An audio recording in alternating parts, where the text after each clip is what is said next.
काही दिवसापूर्वी जे रोहित पवारना पंढरपूरमध्ये जे आंदोलन केलं होतं शेतकरी कर्जमाफीचा, त्या आंदोलनाला खऱ्या अर्थाने आता पूर्ण यश आलं बरं का.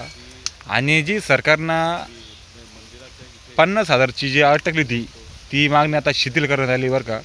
त्याबद्दल सर्व शेतकऱ्यांच्या वतीने रोहित दादा पवारचे आपण सगळ्यांनी अभिनंदन केले पाहिजे. खऱ्या अर्थाने त्यांनी जो लढा उभा केला त्या लढ्याला आज पूर्ण यश आलं. आणि मुख्यमंत्र्यांसुद्धा साहेबांसुद्धा त्यांचं आणि इतर आमदारांचं ज्या मागण्या त्या विश्वासामध्ये घेऊन आणि शेतकऱ्याला सरसकट 2 लाखाची कर्जमाफी दिली बरं का. आणि आताशी खऱ्या अर्थाने शेतकऱ्याला कुठंतरी न्याय भेटणार आहे. सरकार कोणतंही बी असो, फक्त शेतकऱ्याच्या मालाला तुम्ही भाव द्या आणि शेवटच्या घटकापर्यंत न्याय द्यायचं काम केलं पाहिजे सरकारनं.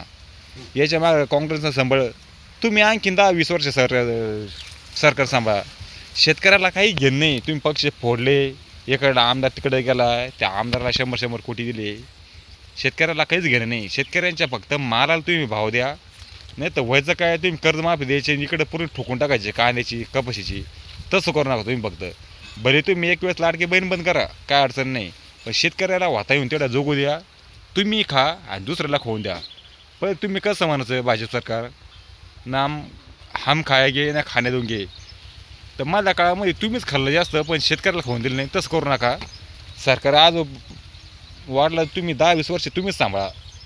आणि शेतकऱ्याला काही घेणं नाही किती जर पक्ष फुटलं कोणते हे केलं तर, आणि कोणता आमदार कोणत्या जनतेसाठी झाला हे सगळं शेतकऱ्यांना माहिती आहे. त्याच्यामुळे तुम्ही वातावरण तेवढ्या शेतकऱ्यांच्या पाठीशी अशी खंबीरपणे उभा राहा आणि शेतकऱ्यांचा फक्त वापर करून घेऊ नका मतदानासाठी.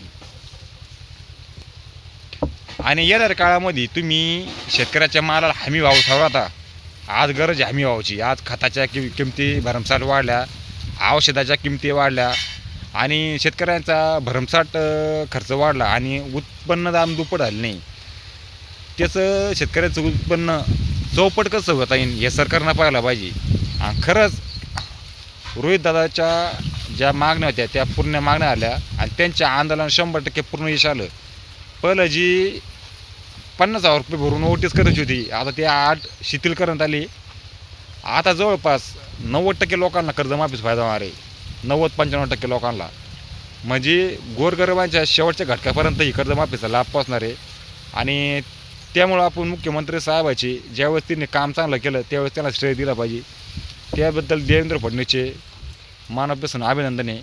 आणि खऱ्या अर्थाने आता शेतकऱ्याच्या एकजुटीचा विजय झाला आणि असं शेतकऱ्यांनी कायम खंबीरपणे उभं राहायला पाहिजे आणि मोर्चे काढल्याशिवाय पर्याय नाही. त्याच्यामुळे वातावरण त्या शेतकऱ्यांनी एकजूट दाखवली. असं शेवटपर्यंत एकजूट असू द्या.